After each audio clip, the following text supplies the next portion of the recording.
Esse curso teológico, através de vídeo, existe para agilizar o processo de treinamento de obreiros no Brasil e fora dele.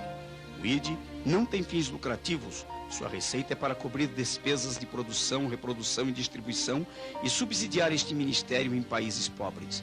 Qualquer ato de pirataria porá em risco os ideais para os quais o ID se destina. Por isso, não permitimos a sua reprodução, comercialização e nem exibição em qualquer emissora de televisão sob qualquer pretexto. O infrator será responsabilizado nas normas da lei. A integridade moral é parte essencial do caráter cristão. Disse Jesus: Ide e ensinai a todas as nações.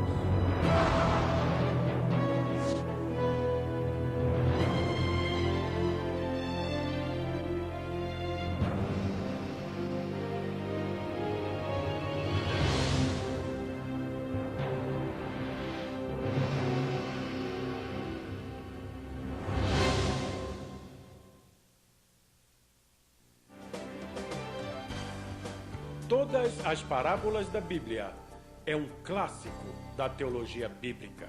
Ele investiga em profundidade mais de 250 parábolas do Antigo e Novo Testamento. Adquira o seu exemplar na livraria evangélica da sua cidade ou pelo telefone 0800 17 20 85.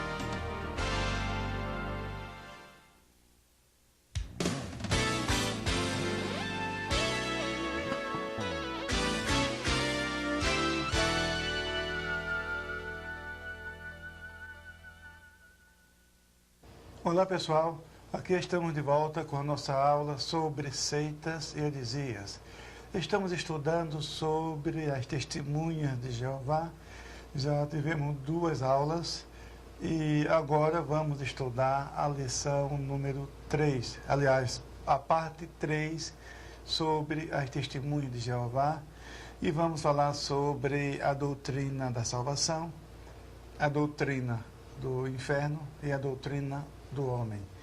Mas doutrina do homem aqui no nosso contexto significa o estudo sobre o homem, corpo, alma e espírito. Porque os outros temas já estudamos nas aulas anteriores.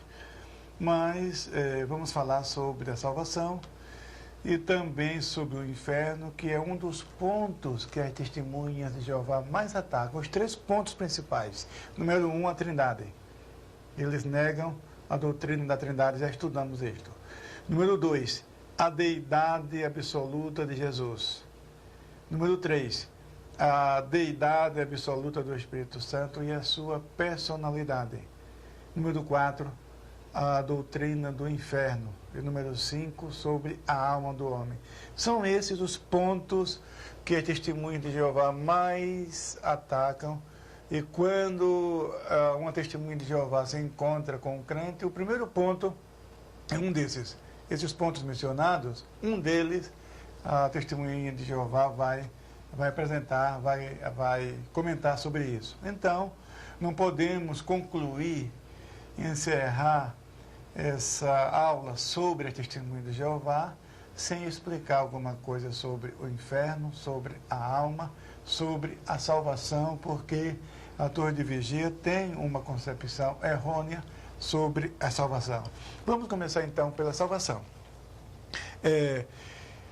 As testemunhas de Jeová creem que Jeová dividiu a raça humana, ou seja, dividiu o seu povo em 2 grupos principais. Um grupo especial, que eles chamam de a classe dos ungidos, que seriam os 144 mil. Então, essa é uma classe peculiar e especial. E a outra classe, que eles chamam de a classe das outras ovelhas, ou a classe da grande multidão, da qual fazem parte as atuais testemunhas de Jeová. Então seria um grupo de segunda categoria e que são privados de certas bênçãos de Deus. Quer dizer, Deus tem bênçãos para os 144 mil e essas bênçãos são negadas a classe da grande multidão. Agora, é claro que, à luz da Bíblia, eles não podem fundamentar, não podem provar nada disso. Isso é uma invenção de Joseph Rutherford, o segundo presidente da Sociedade Torre de Vigia. Foi no Congresso das Testemunhas de Jeová, realizado em Washington, D.C., a capital dos Estados Unidos, em 1935, que essa doutrina foi oficializada. Antes disso, as Testemunhas de Jeová não conheciam essa doutrina. Então, Rutherford disse que a classe da grande multidão é a classe que vai herdar a terra. E a classe dos ungidos são os 144 mil, e eles vão para o céu. Agora, quais os versículos, os principais versículos que as Testemunhas de Jeová usam para fundamentar essa doutrina? Número 1, nós encontramos em João, Evangelho de João, capítulo 10 e versículo 16. Você pode ler, onde diz o seguinte, João 10 e 16. Ainda tenho outras ovelhas que não são deste aprisco. Também me convém agregar estas, e elas ouvirão a minha voz. E haverá um rebanho e um pastor. Então veja, eles pegam esse versículo e falam, olha aqui, Jesus está falando de outras ovelhas que não são do aprisco. As ovelhas do aprisco são os 144 mil. E as ovelhas que não são do aprisco são as outras ovelhas ou a classe da grande multidão. Então, as Testemunhas de Jeová usam esse versículo para fundamentar essa doutrina. Mas o que Jesus está dizendo é que as outras ovelhas são uma referência aos gentios que não faziam parte da casa de Israel, não faziam parte da comunidade judaica. E o apóstolo Paulo fala em Efésios, no capítulo 2, a partir do versículo 11, ele explica com abundância de detalhes, está no texto, você pode ler, que nós, os gentios, estávamos longe de Deus, não conhecíamos a palavra de Deus, estávamos fora da comunidade de Israel. Então Jesus, através do seu sacrifício, ele uniu de ambos os povos, ele fez ele fez a igreja. E veja que no versículo 16, a parte final, fala, e haverá um rebanho e um pastor. Não são dois rebanhos, não é um rebanho dos ungidos e outro rebanho das outras ovelhas, não, um só rebanho. Então, essa doutrina das Testemunhas de Jeová não tem nenhum fundamento. E outra coisa também interessante, isso aí se prepare, porque você pode até sorrir e achar que estamos querendo fazer chacota das Testemunhas de Jeová. E longe de mim fazer isso, porque o assunto é sério, não estamos aqui para brincar, estamos falando de assunto que é uma questão de vida ou morte. Mas as Testemunhas de Jeová dizem que, segundo foi ensinado por Rutherford, pela liderança atual da Sociedade Torre de Vigia, é que em 1935, Jeová colocou uma placa no céu dizendo, não há vagas. Então ele diz que em 1935, o número dos 144 mil se completou. Em outras palavras, desde a fundação da igreja, no dia de Pentecostes, até 1935, os cristãos autênticos foram apenas 144 mil. Um absurdo. Um absurdo. Nós temos números, temos dados históricos, estatísticos históricos confiáveis, de que no ano 100 havia 8 mil cristãos no mundo romano, e no ano 313, quando Constantino assinou o Edito de Milão, o número deles era de 33 milhões. 33 milhões de cristãos no ano 313 da era cristã.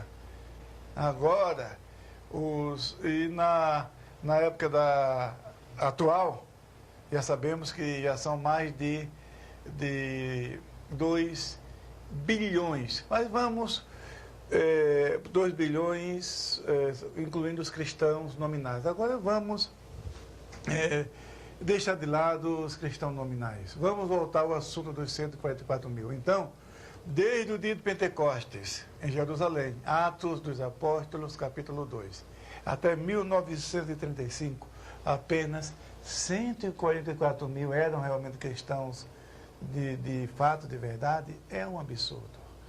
Isso não tem apoio bíblico.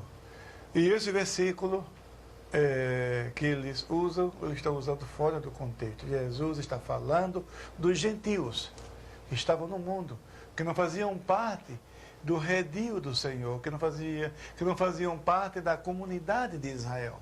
Então Jesus disse: eu tenho ainda outras ovelhas que não são deste apreço, quer dizer, não são judeus, que não fazem parte da comunidade de Israel.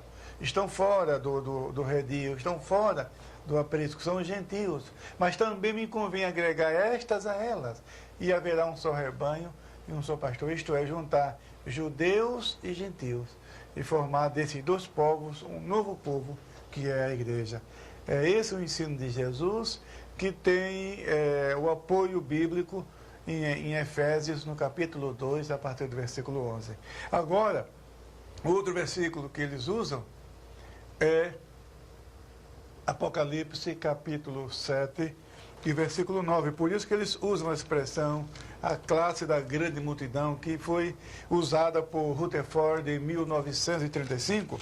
Rutherford usou essa passagem de Apocalipse, capítulo 7, e versículo 9, dizendo, abre aspas, depois destas coisas, olhei, e eis aqui uma multidão, a qual ninguém podia contar, de todas as nações, e tribos, e povos, e línguas, que estavam diante do trono, e perante o Cordeiro, trajando vestes brancas, e com palmas nas mãos. Então veja, que ele usou esse versículo, por isso que até hoje as testemunhas de Jeová, elas se referem a si mesmas como a classe da grande multidão. E essa expressão, classe da grande multidão, é tirada desse versículo. Então, as testemunhas de Jeová atuais, é claro que a maioria esmagadora delas nasceram depois de 1935. Então, já nasceram numa época que não tinha mais vaga no céu. Porque se o número se encerrou, se o número se completou em 1935, então não tem mais vaga no céu. Então, e a maioria das testemunhas de Jeová nasceu depois dessa data, então não tem mais direito ao céu. Então já estão conformadas, já se contentaram em pertencer à classe da grande multidão ou à classe das outras ovelhas. Agora, o problema das testemunhas de Jeová é que a grande multidão, como diz aqui, fala que o número deles não se podia contar.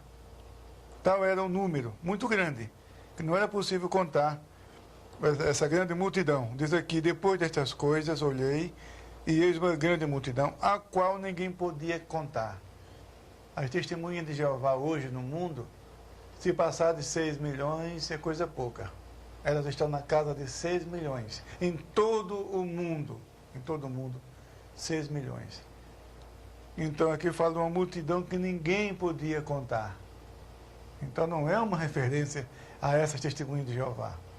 Esse é o primeiro problema. O segundo problema, esse versículo diz que essa grande multidão está diante do trono. Então não é a multidão que vai herdar a terra, está diante do trono aqui, ó. E onde está o trono de Deus? Onde está o trono de Deus?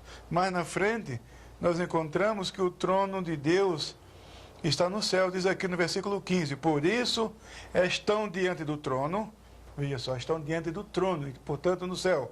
E diz ainda, estão diante do trono de Deus e o servem de dia e de noite no seu templo. E aquele que está sentado sobre o trono os cobrirá com a sua sombra. Então veja que essa grande multidão está diante do trono de Deus. Portanto, não está na terra. Essa história de herdar a terra é conversa fiada, conversa da testemunha de Jeová. Porque a Bíblia diz que essa mesma grande multidão que não são as testemunhas de Jeová, porque o número não se pode contar, e elas são 6 milhões, então não pode ser as testemunhas de Jeová. Em segundo lugar, não vai herdar a terra, porque a Bíblia diz que a grande multidão está diante do trono. E a Bíblia diz que o trono de Deus está no céu, e ainda em Apocalipse, no capítulo 11, versículo 19, já que aqui no versículo 15 fala que eles servem de dia e de noite no seu templo, isto é, no templo de Deus, e o capítulo 11 de Apocalipse, versículo 19, diz o seguinte: e abriu-se no céu o templo de Deus. Então veja que o templo de Deus está no céu. Então essa grande multidão servindo de dia e de noite no templo de Deus, e o templo está no céu, então a grande multidão está no céu, não está na terra. E também diante do trono, então está no céu, não está na terra. Então essa doutrina dos 144 mil da Testemunha de Jeová, da grande multidão, não tem base bíblica, é uma invenção meramente humana, inventada pelo segundo presidente da Sociedade Torre de Vigia, chamado Charles Taze Russell. Charles Taze Russell foi o fundador, Joseph Franklin Rutherford. Agora, outra coisa que você precisa saber é que, segundo a Sociedade Torre de Vigia, essa classe da grande multidão, portanto, mais de 99,9% das testemunhas de Jeová, desses 6 milhões de testemunhas de Jeová existentes no planeta, segundo a Torre de Vigia, essas pessoas não precisam nascer de novo. Isso está na revista A Sentinela. Bom, está aí no texto, você pode ler depois, confirmar, porque para lidar com adeptos de seitas é interessante. Você tem que apresentar a declaração e tem que apresentar a prova. Porque muita coisa elas não sabem e elas não acreditam. Então, veja, eu escrevi este livro aqui intitulado Como Responder às Testemunhas de Jeová.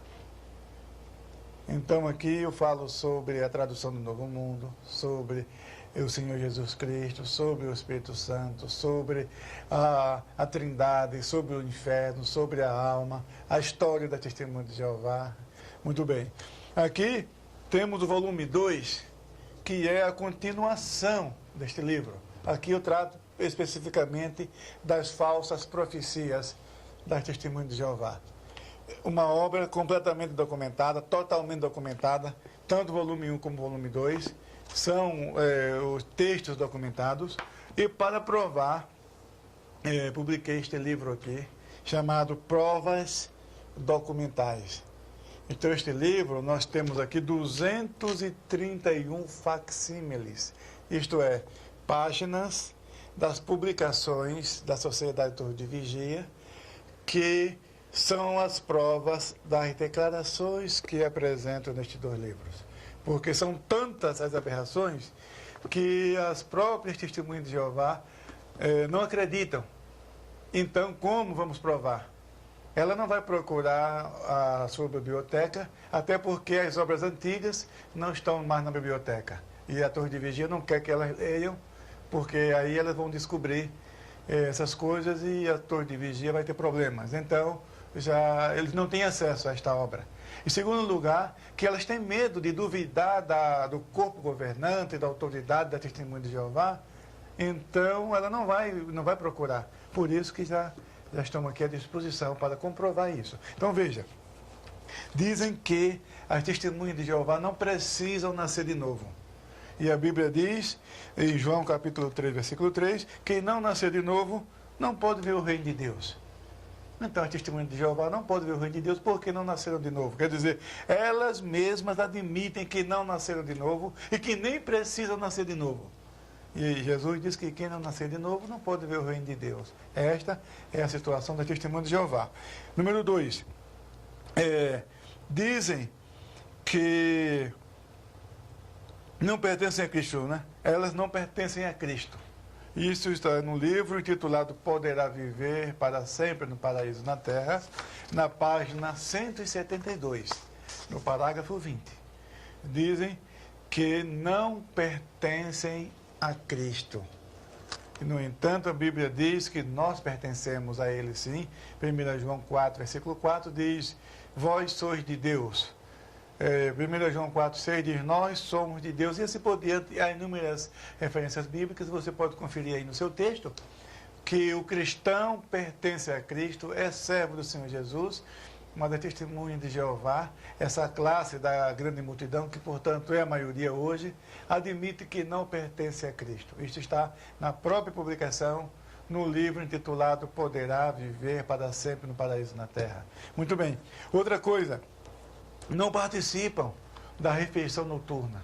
Isto é, a ceia do Senhor, né? A Bíblia faz menção da Santa Ceia, da ceia do Senhor. As testemunhas de Jeová chamam de refeição noturna.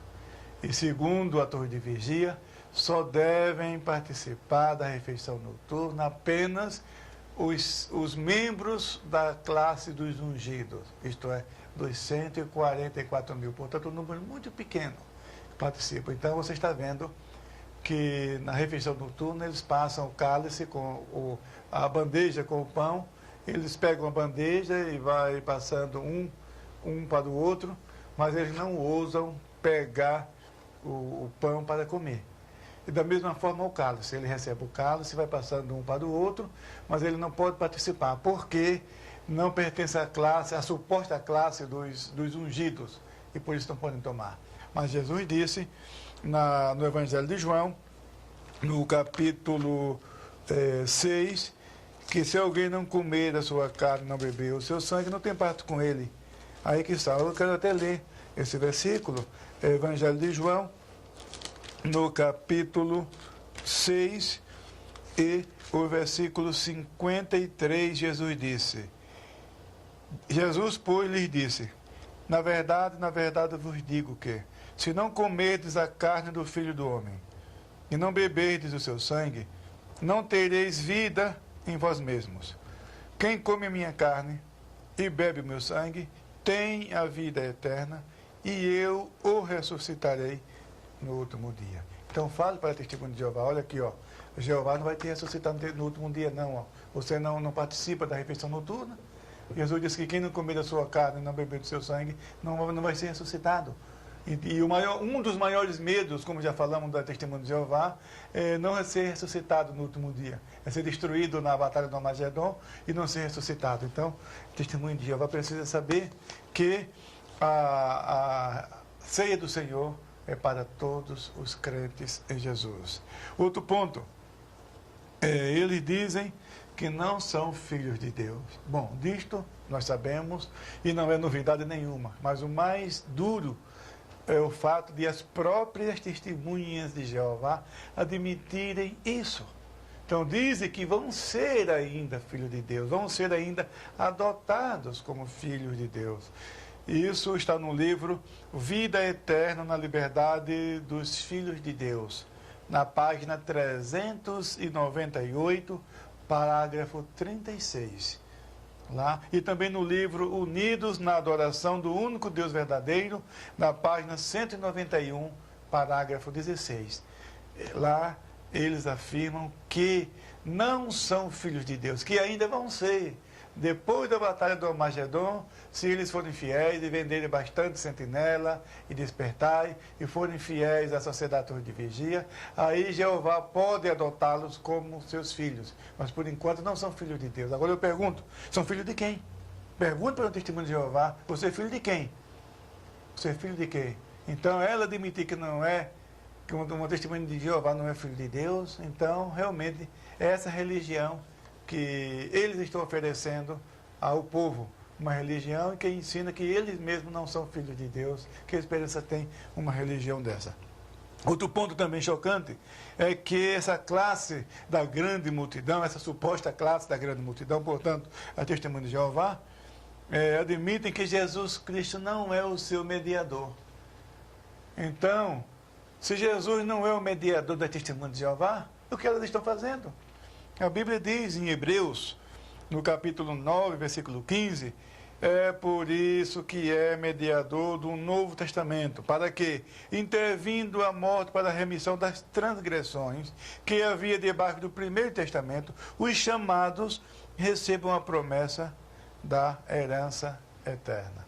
Então veja, que deixa eu voltar um pouquinho, antes de estava falando dos filhos de Deus, deixa eu citar pelo menos uma referência bíblica, duas referências bíblicas que mostram que todos os crentes em Jesus Cristo são filhos de Deus.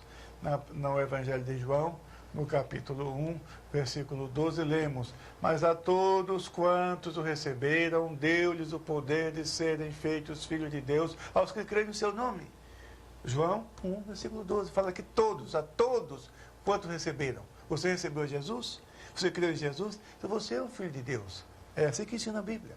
A outra referência nós encontramos na primeira epístola de João, no capítulo 3, versículo 2. Amados, agora somos filhos de Deus. Olha aí, agora, não fala amanhã, não fala depois do Armagedon, não fala depois, não. Agora somos filhos de Deus. Então, todo cristão, todo crente em Jesus é nascido de novo e é filho de Deus, participa da ceia do Senhor, e Jesus Cristo é o seu mediador. E aqui eles afirmam, está na revista Sentinela, de 15 de agosto de 66, na página 499.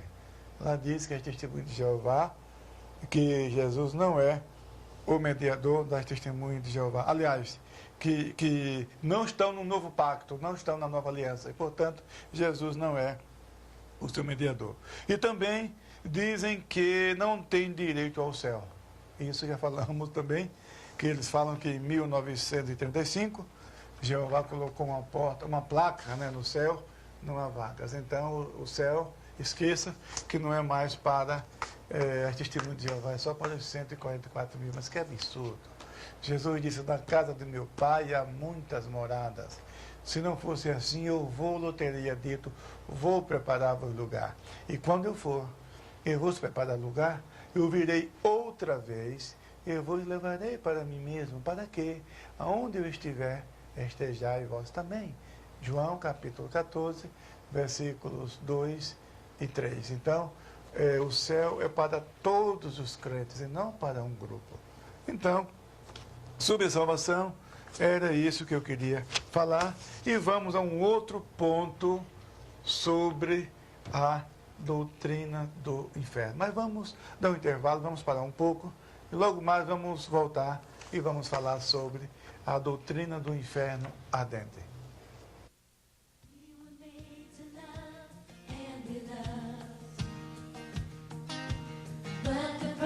This world demands will cost you far too much. Spent so many lonely years just trying to fit in. Now I found a place in a circle of friends. In a circle of friends, we have one Father. In a circle of friends, we share this prayer, that every orphan soul will know, and all will enter in to the shelter of this circle of friends.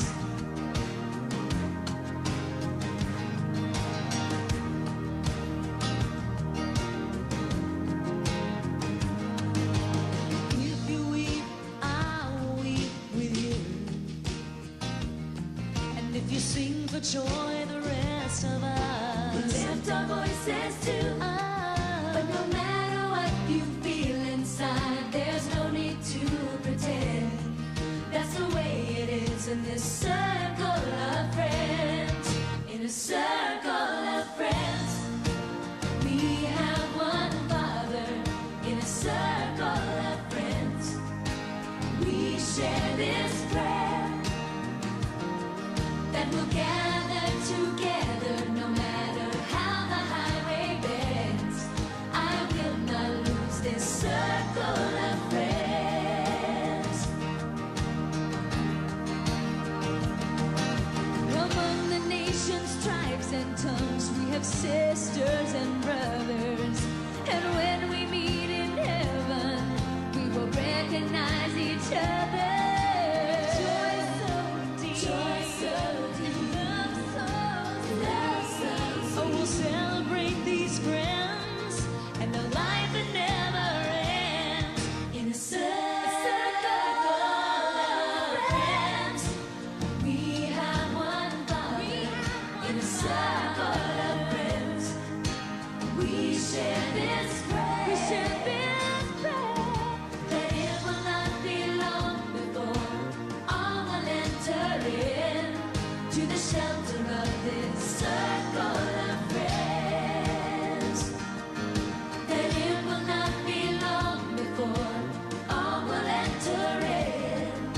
the shelter of His circle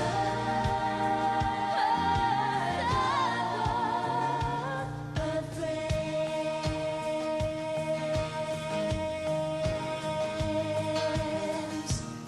Ooh, yeah. Circle of friends.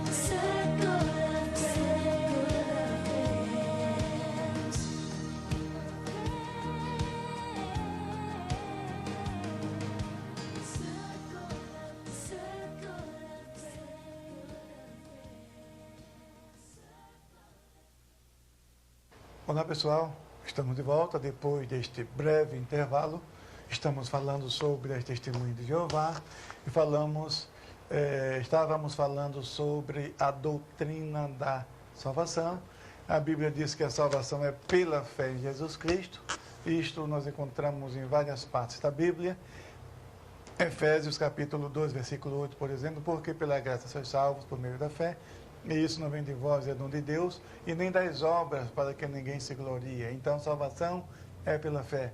E as testemunhas de Jeová não creem assim. Elas creem que a salvação não é só pela fé, tem que ser pelas obras também, principalmente pelo trabalho de casa em casa, vendendo as publicações da Sociedade Torre de Vigia. Mas vamos para um outro ponto, que é sobre a doutrina do inferno ardente. As testemunhas de Jeová negam essa verdade bíblica, dizem que o inferno é a sepultura comum da humanidade e que quando o homem morre, se acabou. E se foi testemunho de Jeová, se foi fiel à Sociedade Torre de Vigia, então Jeová vai coronar essa pessoa, não ressuscitar, que ele não crê na doutrina da ressurreição. Então diz que Jeová vai criar outra pessoa, parecida com a que morreu, com todas as características e tudo, mas não é a mesma pessoa. Que Jeová não vai ressuscitar, ele vai coronar a pessoa, vai refazer a pessoa. Então, se a pessoa era testemunha de Jeová, então vai reinar com Cristo e vai herdar a terra. E quem não era testemunha de Jeová vai ter uma nova chance de a pessoa se arrepender para obter a vida eterna. E se a pessoa conhecia a verdade, uma pessoa como eu, por exemplo, eu, segundo a testemunha de Jeová, estou frito, né? Para mim, tá certo? Porque para eles, que quem prega contra a testemunha de Jeová, eles chamam de apóstatas e de opositores. Então, ele diz que nem todo mundo vai ter uma segunda chance. Só aqueles que eram piedosos, eram pessoas de boa vontade, mas que não tiveram oportunidade de conhecer o Evangelho. Então, essas pessoas serão ressuscitadas, entre aspas, que seriam coronadas, né, por Jeová, e essas pessoas terão uma nova oportunidade. E aqueles que não aceitaram, como no meu caso, segundo eles, né, então aí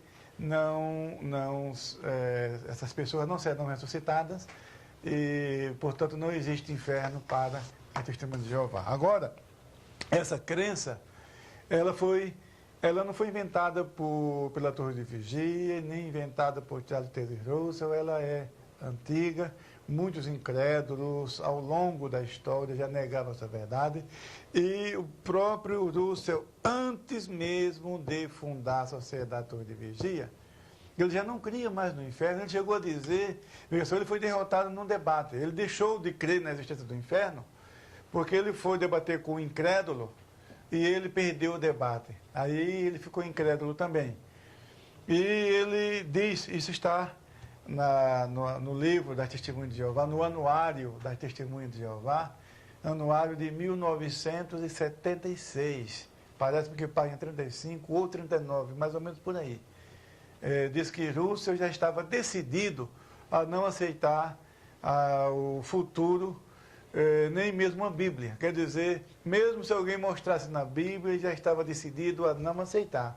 E isso está registrada na própria literatura das Testemunhas de Jeová. Então, as Testemunhas de Jeová não creem na existência do inferno ardente porque o seu líder não cria nessa doutrina, mesmo antes de fundar a Sociedade Torre de Vigia. Mas, veja só, a Torre de Vigia diz hoje que o inferno é a sepultura comum da humanidade. E a Bíblia diz Jesus disse, a maior autoridade no céu e na terra, em Mateus capítulo 25, versículo 41, então dirá também aos que estiverem à sua direita, apartai-vos de mim, malditos, para o fogo eterno, preparado para o diabo e seus anjos. Então, a Bíblia diz que o inferno é um lugar preparado para o diabo e seus anjos, e não a sepultura comum da humanidade. Então, um argumento que eu queria mostrar, que os testemunhos de Jeová usam para negar a doutrina do inferno, fala que contraria o amor de Deus. Mas não é Deus que está levando o homem para o inferno. É o homem que quer ir ao inferno, o homem que está indo ao inferno. Deus deu o seu Filho unigênito para que todo aquele que nele crê não pereça, mas tenha vida eterna. Os pregadores e missionários estão por toda parte do mundo levando essa mensagem de salvação. Ela é de graça, não é complicada, não precisa estudar filosofia, não precisa fazer curso. Não, é pela fé em Jesus. Você crê em Jesus, você tem a salvação de maneira simples. Deus propôs para todos. Agora, o homem rejeita o plano de Deus para a salvação, não quer saber do Senhor Jesus.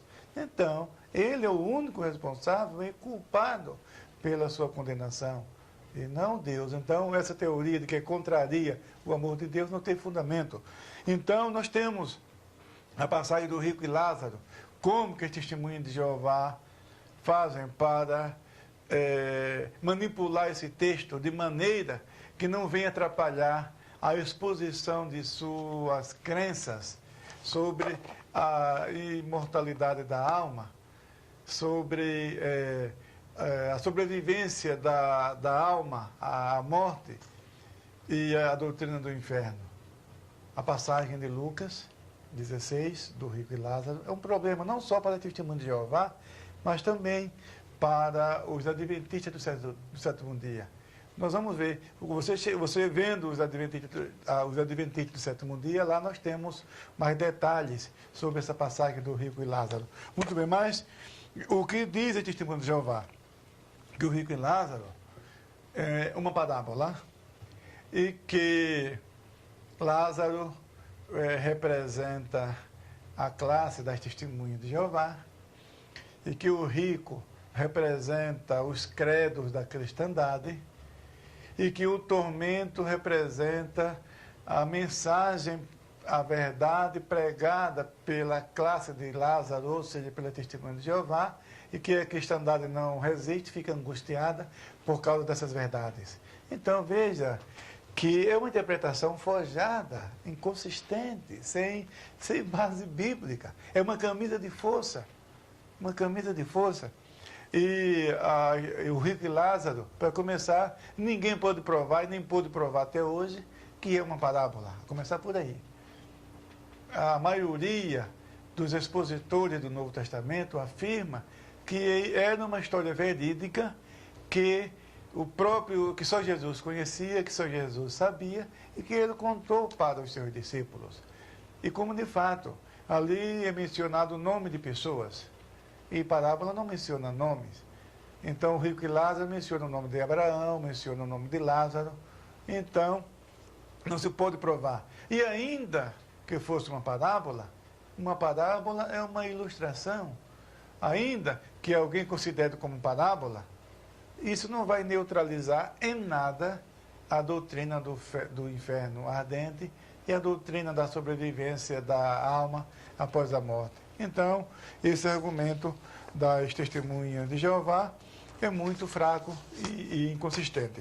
O outro ponto que eu queria deixar claro para você é que a Bíblia apresenta a doutrina do inferno e o inferno aparece na Bíblia de várias maneiras. As palavras mais usadas na Bíblia para o inferno são Hades, no grego seria Hades, e Gehenna, outra palavra também para inferno. E existem inúmeras expressões, como Tártaro, que também, outra palavra, Tártaro só aparece uma vez na segunda epístola de Pedro, capítulo 2, versículo 4, que fala: e aos anjos que não guardaram o seu principado, foram lançados no inferno. A nossa versão Almeida corrigida traduz para o inferno, mas no grego é tártaro. É algo mais profundo, está abaixo do Hades. Então, é outra palavra também usada para o inferno. E nós encontramos na Bíblia inúmeras expressões, e quero só colocar algumas, as referências bíblicas que você tem no texto. Nós temos aqui abismo, fornalha de fogo, trevas exteriores, fogo eterno, lago de fogo, vergonha e desprezo eterno, tormento eterno. Essas são algumas das expressões usadas para identificar o inferno. No Antigo Testamento, a palavra hebraica era Sheol, Sheol, que é o mundo invisível dos mortos, e não meramente a sepultura. A palavra hebraica para sepultura é kever. Kever, a palavra hebraica para sepultura. E a palavra hebraica usada para inferno, como inferno e sepultura são ambos invisíveis aos olhos humanos e lugares profundos, então às vezes há certa semelhança, mas não são a mesma coisa. A prova disso, você conhece a história de José do Egito, não conhece? Muito bem. E no livro de Gênesis, capítulo 37, que fala que José foi vendido pelos seus irmãos aos ismaelitas, mercadores que iam para o Egito, diz o texto sagrado que os seus irmãos mataram um animal e pegaram a túnica de várias cores de José, ensoparam aquela túnica no sangue desse animal e levaram para Jacó, chorando, tudo de mentira. A gente sabe que foi uma armação. Eles queriam que Jacó pensasse que José fosse devorado por uma fera do campo. E quando Jacó pegou aquela túnica ensanguentada, naquela época, você sabe, não existia Instituto Médico Legal, não existia meios de identificar um sangue humano, o sangue dos animais, não existia DNA, não existia nada disso. Jacó viu aquela túnica ensanguentada, ele imaginou que fosse de José, seu filho. Então, para Jacó, naquele momento, José não teve sepultura. José havia sido devorado por uma fera do campo. Então eu quero ler aqui um versículo, é Gênesis, está escrito em Gênesis, no capítulo 37, e diz aqui, no versículo 35, diz assim: e levantaram-se todos os seus filhos e todas as suas filhas para o consolarem. Recusou, porém, ser consolado e disse: na verdade, com choro hei de descer o meu filho até ao Sheol. Assim o chorou seu pai. Aqui na nossa versão está sepultura. Mas a palavra hebraica nesse versículo 35 do capítulo 37, aqui está falando de José. Deixa eu ler o 34 para que você compreenda melhor o contexto, né? O versículo 34 diz assim: então Jacó rasgou as suas vestes e pôs pano de saco sobre os seus lombos e lamentou a seu filho muitos dias. E levantaram-se todos os seus filhos e todas as suas filhas para o consolarem. Recusou, porém, ser consolado e disse: na verdade, com choro hei de descer o meu filho até a sepultura. Mas como sepultura que para Jacó, na época ele pensava que José não teve sepultura. Se José foi despedaçado, foi devorado por uma besta do campo, então José não foi sepultado. E como Jacó esperava descer o seu filho José na sepultura? Não é sepultura. Aqui a palavra hebraica é Sheol. Sheol, essa tradução não é uma tradução feliz. A Almeida, de acordo com os melhores textos, lá fala Sheol. Ele desceu meu filho ao Sheol, isto é um lugar. E que lugar é esse? O mundo invisível dos mortos. Porque Jacó, mesmo pensando que José não teve sepultura, ele esperava encontrar o seu filho José no Sheol. Então isso mostra que Sheol é um lugar, é um mundo invisível dos mortos. E o Novo Testamento, a Septuaginta, a tradução grega do Velho Testamento, usou a palavra Hades para traduzir a palavra Sheol. E Hades aparece 10 vezes no Novo Testamento. é o local onde os incrédulos vão após a morte, aguardar o dia do juízo. Estão ali de maneira consciente, conforme encontramos na história do rico e Lázaro. Ele sabe o porquê, eles sabem por que estão nesse lugar, eles se lembram do que fizeram, se lembram que rejeitaram o plano de Deus. Então, estão aguardando o juízo final, o julgamento final. Lembra lá em Apocalipse, no capítulo 20, que fala que o Hades vai dar os mortos que nele há? Diz o texto sagrado em Apocalipse 20. Então, todos os ímpios que estão no Hades, conscientes, já em tormentos por causa da sua incredulidade, estão aguardando o dia do juízo. É igual a uma pessoa, digamos, alguém mata outra pessoa e é autuado em flagrante, é preso, vai para a cadeia, já está preso. E sabe por que está preso? Mas vai aguardar o juízo, o julgamento.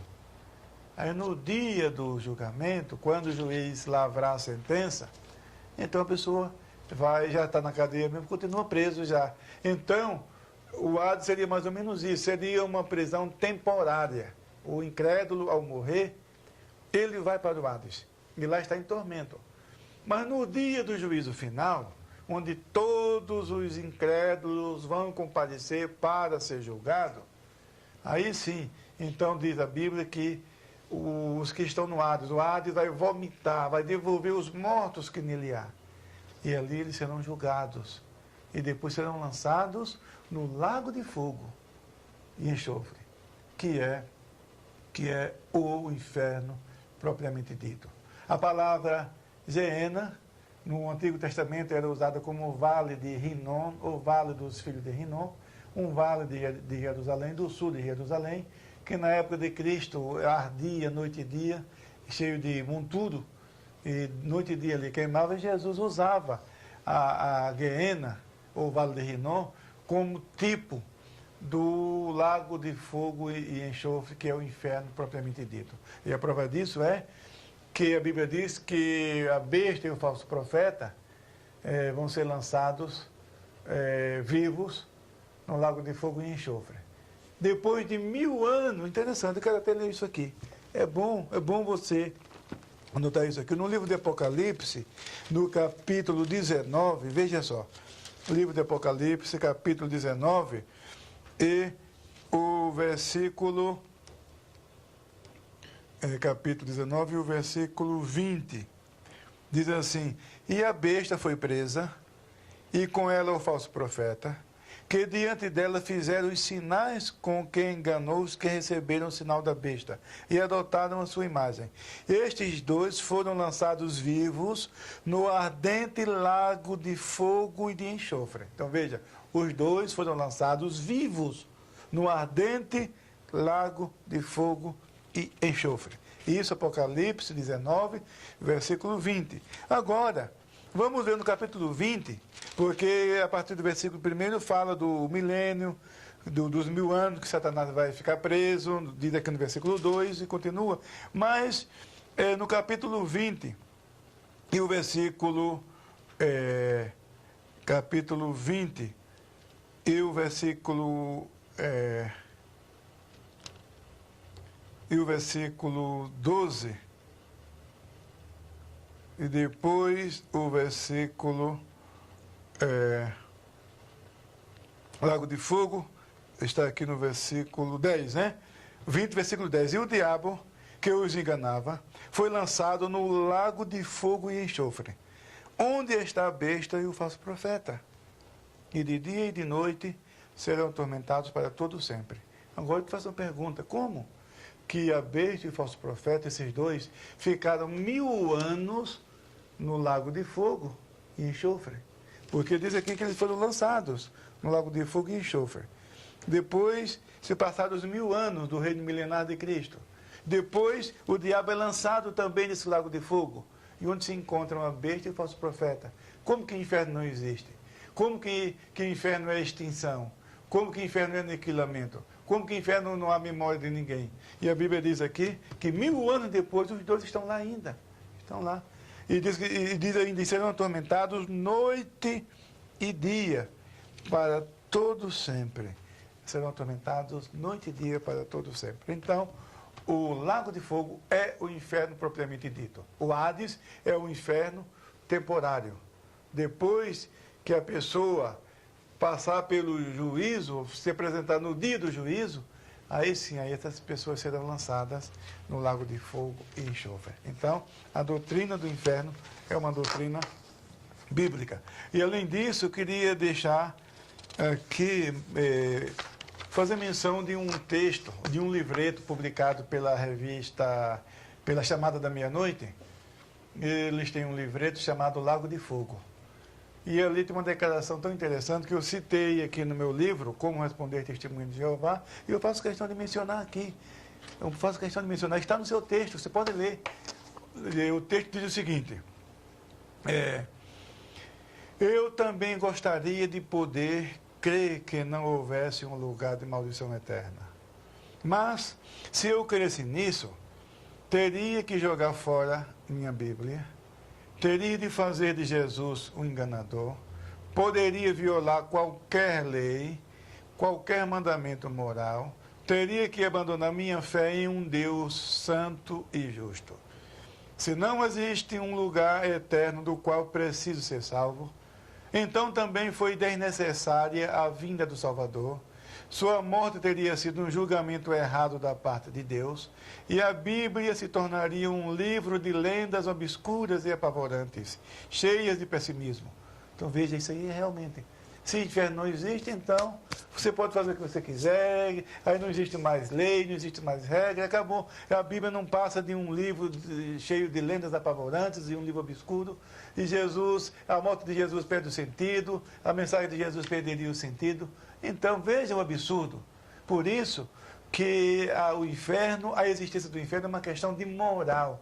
O inferno existe, assim como existe céu, existe inferno. Assim como existe Deus, existe o diabo. Assim como existe o bem, existe o mal. Então, é lógico até. Há uma coerência nisso.